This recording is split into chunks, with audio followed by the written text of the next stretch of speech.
You're listening to the Therapy Sessions podcast for all your Chicago Bears therapy needs. Welcome back. Here we are for episode 10 of Therapy Sessions, back in front of you after yet another stunning, thrilling, crazy, wild, improbable win by the Bears in the final minute, with the Bears coming through and beating the Minnesota Vikings by a score of 19-17 on Cairo Santos' 48-yard field goal.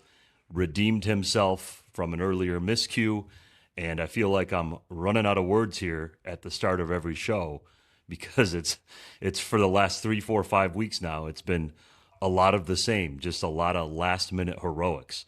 But with that said, what do you have for me, Chris? Game blouses. Game blouses. Amen to that. What did I keep texting you during the game? I don't know that you texted me anything other than The same line thing. over and over. I sent you the same thing. It was just like week one. Yeah, this is very, very similar to week one, and it was very true until it wasn't. Until it wasn't at the very end. Which is a little bit of the theme of the season, right? Is they're righting wrongs, they're slaying demons. For them to rectify week one with this is a really big deal. You're 7-3. You have 7 games left. You're playing a backup quarterback next week. You got to get 3 of these 7. Can you go 3-4 over the next 7 and get yourself in the playoffs? It's crazy. We've set ourselves up. We've set ourselves up for a fun last 2 months of the season, and at this point, expectations need to change because that's what we were asking for, right? At the beginning of the year, we were just asking for them to be around now, and don't look right now, but as of 8:52 Central Time Sunday, the Bears are leading the NFC North and are currently the number 3 seed in the NFC. Who would have thought I would? So, not a chance. Never. If I would have asked you in August, yep, through week 10, no, yeah, not a chance. I would have thought that. Absolutely. We're also getting to a point where the expectation level is rising, where the Bears were a better team than that Vikings team today. Yep. And they played like down to the Vikings level and still won, but it's crazy that we've gotten to a point now where we're playing down to a 14-win team's level. Mm-hmm. That says, I think, maybe more about the Vikings than it does the Bears. I have a little group chat with some Vikings fans that I went to college with, and they're very upset with their front office. That team may be closer to having a full-scale tear down rebuild than it is to contending. They have like no draft picks. They have no money. They put a big bet on 9. And 9. I don't know. I don't know what the early returns. Yeah. JJ McCarthy, man. That was rough. Let's give a shout out again to our very first sponsor, to Penrose Brewing Company here in Geneva, Illinois. I'm rocking, just like last week, the Gridiron boots, which Penrose graciously supplied us with in time for our weekly breakdowns. So we really appreciate it. Thanks again to Penrose. And Chris, I believe you're rocking their flagship. Is that right? Goofy Boots. So this is the beer that made Penrose famous. It is a flagship hazy IPA brewed locally in Illinois. And what's cool is, really, as of the last couple of years, you can kind of get it anywhere now.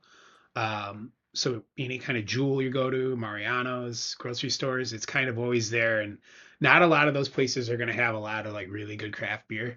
And it's pretty awesome that you can get Goofy Boots almost anywhere in the Chicago suburbs now. I even had it at the Palmer House Hilton. There you go. So it's legit. So it's always it's a comfort beer for me. It's like I don't drink wine at all. I've kind of accidentally stopped drinking liquor as I've aged, and to always have Goofy Boots around is like a safety blanket or like a stuffed animal for me when I'm out. But you guys do a really good job with it, and I highly recommend it. Penrose. Penrose, cheers. Thank you, guys. Nick, how did you watch that game? I believe you were running errands in the first quarter. I was doing my dad, my husband duties, and knocked out a bunch of stuff, running errands, and I was at Home Depot for a while, picked up some stuff for the house, and was tinkering Which around. Home Depot? The one right there, right off of Randall, Okay. Randall and Fabian. Maybe they'll be our next sponsor. I earned a football day. I was able to watch the game on my own at home while smoking 2 racks of ribs and was trying to really enjoy it, but was being really, really challenged by some of the way that game was going. You have to take it no matter how you get it, and you cannot apologize for it. I think we need to grade the quarterbacks. Yeah, yeah. So quarterback was up and down. The QBR was not good. 23.8. The rating was not good. He didn't have a whole lot of help with receivers. He had some guys drop balls. He did miss a couple deep shots, which would have really probably put the game away. So I'm going to give him a C. He could have done a lot better. He also didn't turn the ball over, which has been huge. And the turnover differential has continued to be a feather in the Bears' cap. So I've got him at a C. You know what Nine's QBR was? Oh, scared to look. 22, just below. It was more than double his name, but less than triple. Um, Oh, man. you know, I was trying my best not to bitch about him during the game because you put me in my place last week, Mm-hmm. and it was not his worst game of the year. It was an interesting game. It was a mature game from him. Yep. I think Ben Johnson and him, I think they looked across the field and they recognized what they were up against, and they were doing their best to not expose themselves, to do the least they could do to win, right? Um, Caleb, I think you sent me the stat. Now it's all over that Caleb was blitzed on 78% of his dropbacks, which is by far the highest number in the league.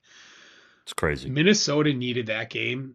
That game essentially ended the Vikings season. Um, Brian Flores went down and he emptied the clip. To blitz a guy on 78% of their dropbacks is unheard of. He blitzed Caleb on 37% of his dropbacks week one. So they went down swinging. They were going to leave nothing out there.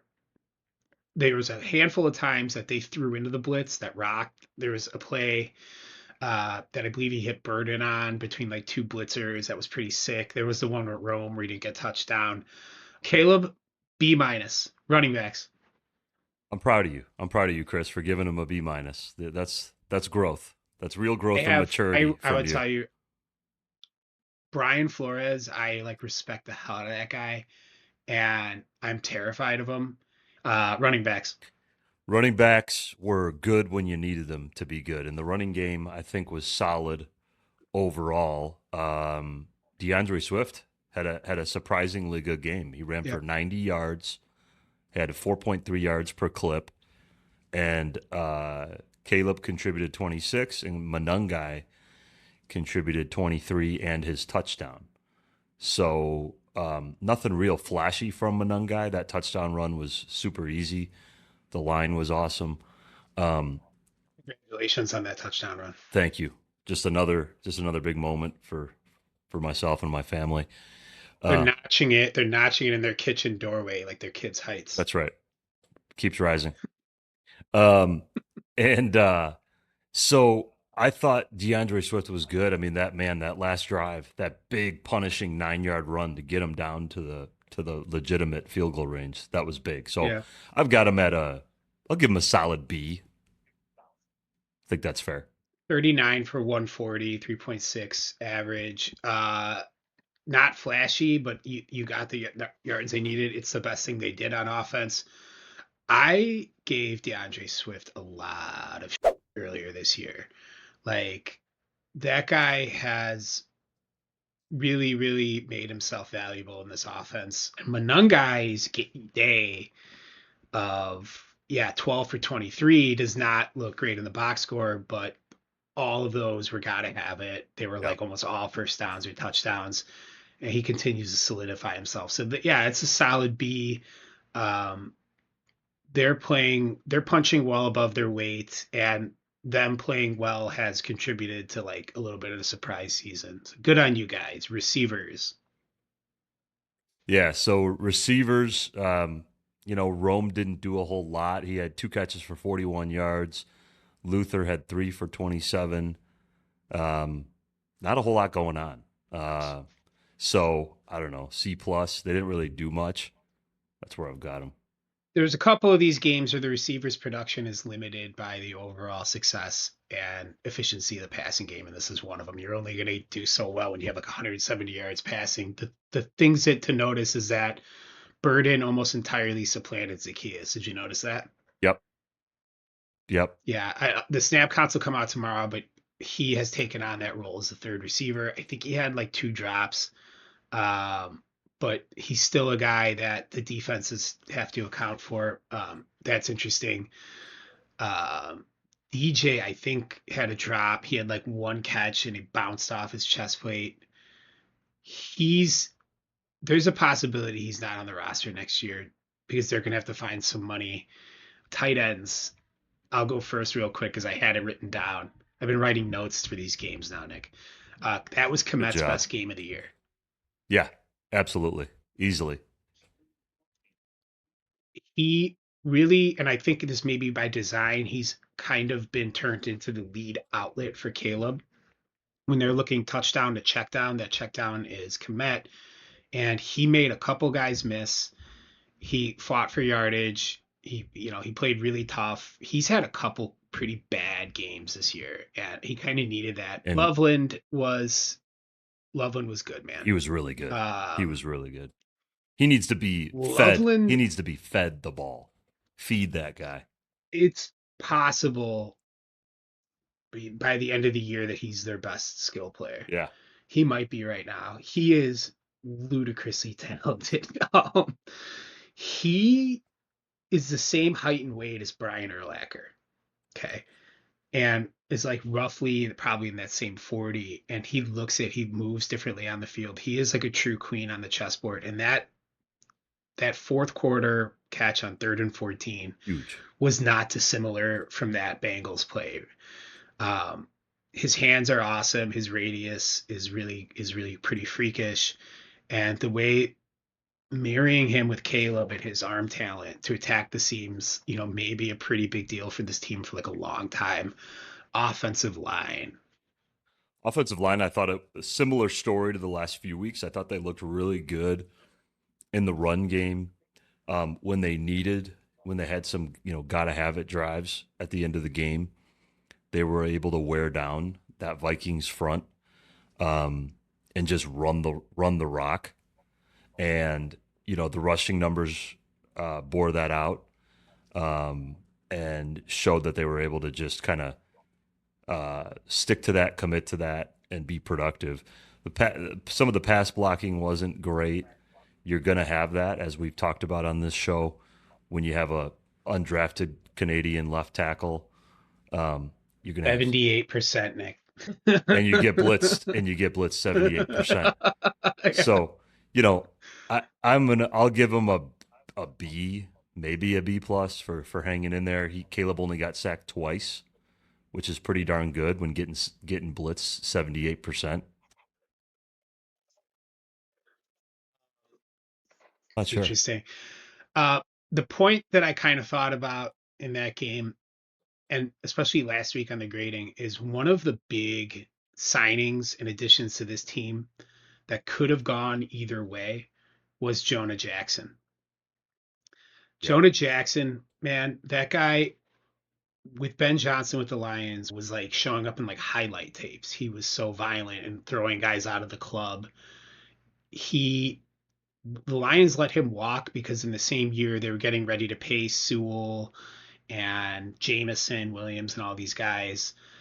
Um, these are the types of moves that the Bears would have made over the past like 20 years that would go very poorly for them. And he's awesome, man. He's sets an edge.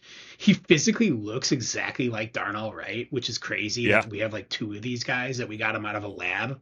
And this offensive line continues to be the identity and the heartbeat of this team. And as a born offensive lineman, raising an offensive lineman, it's so awesome to see because these offensive lines this team's had over the past 25 years have sucked, right? Like most of them, right? And it's so much fun to watch. So I'm going to give them a B plus, which would get us to the defense, Nick. Defensive line. Well, defense did great overall. Defensive line uh, got some pressure, 0 sacks. They got pressure in some other ways. They got some hits. Um, the defensive lineman didn't really stuff the stat sheet. Montez Sweat had 2 tackles, 1 QB hit, and a pass It's like deflected. they're like not on the stat sheet at all. Yeah. It's kind Austin of Booker. weird. Austin Booker did have 2 tackles and a QB hit. I saw him. He remember that long arm he put on a guy's. I think it was Orlando Brown two Yeah. weeks ago against Cincy. Yeah. He did it again. He did it to Darisaw. He didn't get a sack on it, right? But he has that Khalil Mack long arm, and that alone is a thing. Yeah. The Bears' defensive line ranks last in the league by several orders of magnitude in a stat called quick pressure rate. Have you heard of this stat? No. So quick pressure rate is basically how often do you have plays where you are getting instant pressure on the quarterback, right? Where they're coming straight around the edge, and it's like kind of a big thing because that messes up a player or a quarterback more than anything. And the Bears are like by far last in the league. So even like when they do get pressure or sacks, it's them collapsing the pocket rather than bringing like free guys. That really kind of showed up today because like JJ's like hanging in the pocket that's collapsing, like throwing like prayers up. They were pretty nondescript linebackers. Linebackers, Tremaine Edmonds had a good game. He had 9 tackles, 1 pass deflected, 1 QB hit.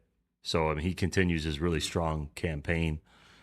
Noah Sewell had a strong game as well. 10 tackles. Was it horrifically exposed on TV every other play? So that's a win for him.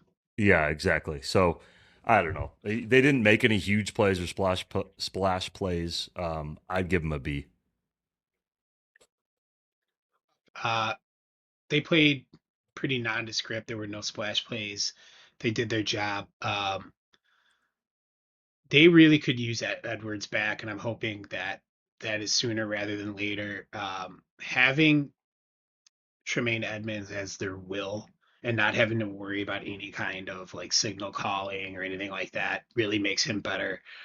At some point, DeMarco Jackson came in, I think, for a little bit, but they played well enough. I think they gave up 16 points, which is a season low, probably, right?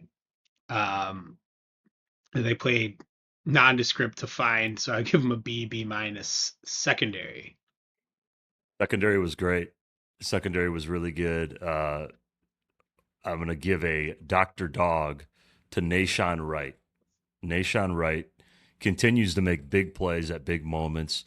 He's been up and down at times, but he made an absolutely clutch play, which I think changed the complexion of the game deep in the red zone with the ball into the end zone that he just jumped up and grabbed.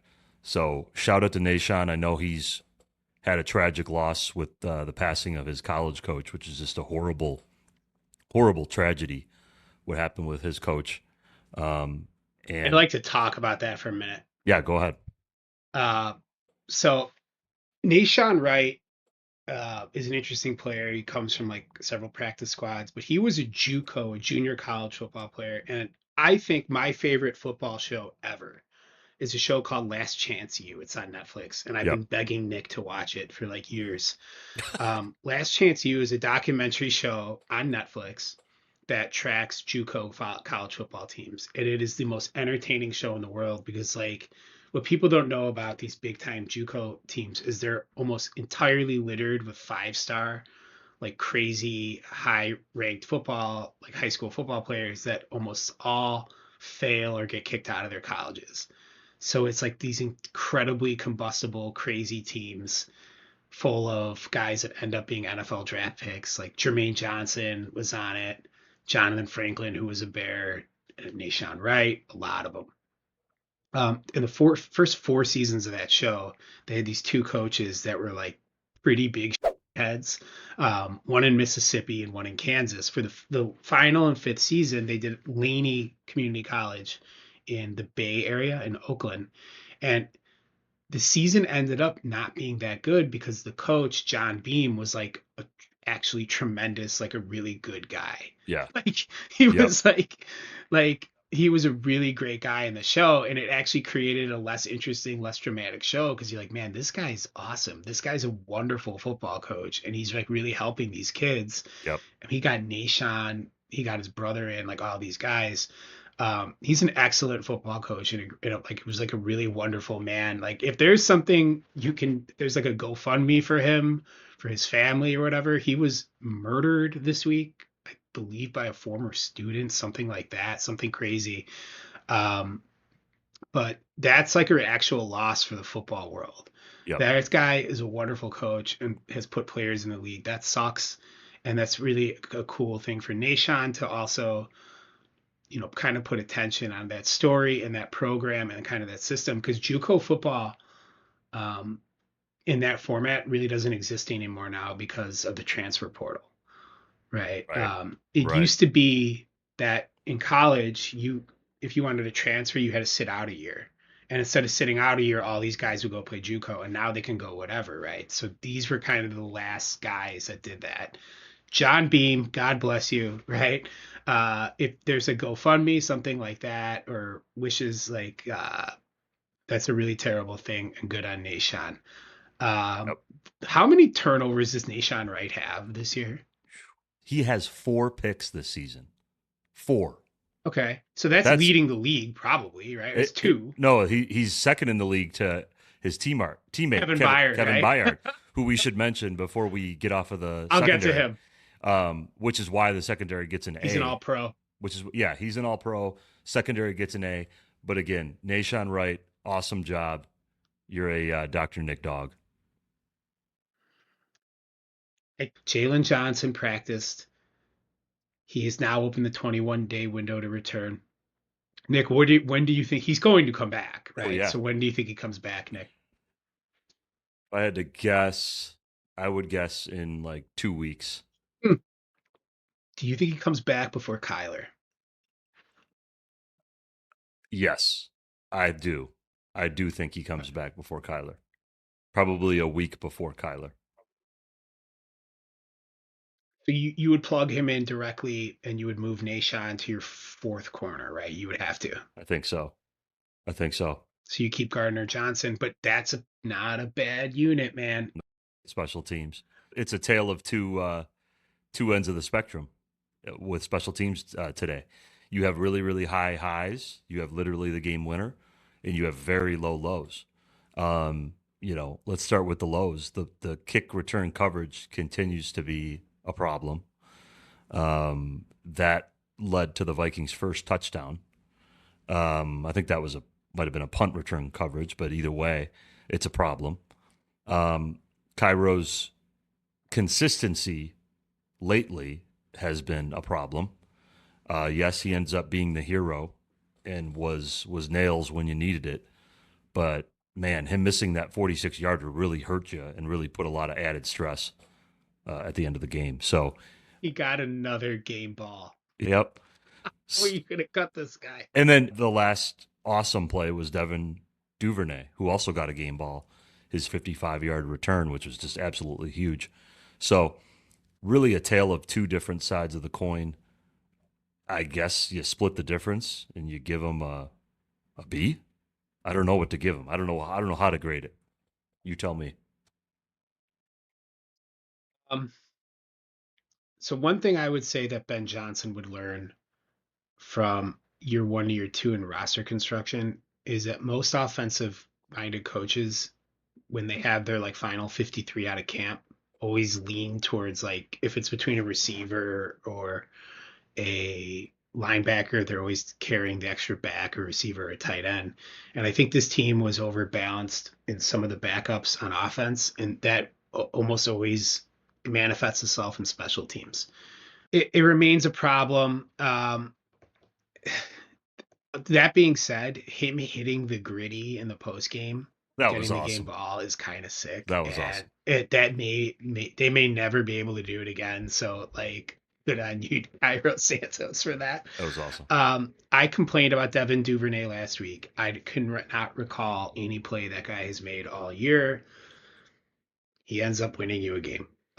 He is a decorated return man, and it finally manifested itself in one of these games. It's a pretty interesting return if you remember it. I mean, they set up like a wall and he just hits it. There wasn't much complexity to it, and it's pretty wild that um, they would give that up. But they were on track for an F. They very nearly lost you that game, and then they hit two plays at the end to rescue it. So I'm going to give them an A. Good for you guys. Coaching. Coaching, it's a tough one because there were times where I was not a fan of some of these play calls. I think Ben Johnson is still, this is a compliment I'm about to pay him. I think he's still finding his sea legs and his rhythm as a play caller for the Bears, for this personnel, but he's winning. He's winning. He's got the team 7-3 because he's reset the culture and he has built it the right way. So that is a good sign for the Bears and for Bears fans. Is that, in my opinion, he's People still, didn't know if he could do that. yeah, yeah, and he's doing it. That was a question on And him. that is his Yes. strength right now. Is like the intangible stuff, the awesome coaching stuff is his strength right now. The play calling, we haven't even gotten to a lot of the Ben Johnson wizardry. We've gotten to some of it. We've seen some of it. I think there's more to come, and I think he's still getting comfortable Yes, with this personnel. So I agree. there were some play calls I wasn't a fan of, but they won the game. I'll give them a B. I really am enjoying the scheme. It is pretty wildly different. Like I watch a lot of football, man. And one thing I don't like is I really hate seeing really, really, really copycat or certain schemes all over. Like if you watch college, there's almost like the power four conferences, 90% of the teams are all running 11 personnel out of shotgun with like a tight end as like a sniffer. Everybody's doing that. Almost everybody's running the same offense, even like Alabama and Georgia now. And I hate that. I love seeing different offenses. I like seeing multiplicity. I like seeing different schemes. There's basically three teams in the world doing what the Bears are doing right now, and it's them, it's Denver, and it's Detroit. And it's no surprise that they're all successful. They're going against the grain. They're attacking defenses in ways that other teams aren't. And there's nothing innovative about what they're doing. They've just gone back to the mid 90s. And it's one of the things I love about football is it's all cyclical. And now the Bears, the Seahawks, the Lions, the Broncos have countered that with light boxes and light bodies on defense by going heavy, getting under center, and running the hell out of the ball and taking shots downfield. They don't care about efficiency in the passing game. They care about explosives, and it's awesome. The coaching, gets a B again, so good on them. All right, let's look to next week. Let's look ahead. We have Pittsburgh, so I guess we're facing Mason Rudolph. A lot of Bears special seasons, Nick, if you actually go back and look, coincide with them I- getting lucky on the backup quarterback front, Injury, and this appears to be injury happening. luck. You're looking pretty good. But what's really cool, man, is how cool would it be to not worry about a wild card, right? Like that would be pretty gnarly. Nick, I only remember watching the Bears play two wild card games in my life. There's some weird thing that whenever they're good, they always win the division. And how cool would that be? So let's wrap it up until next week. Go Bears! Go Bears!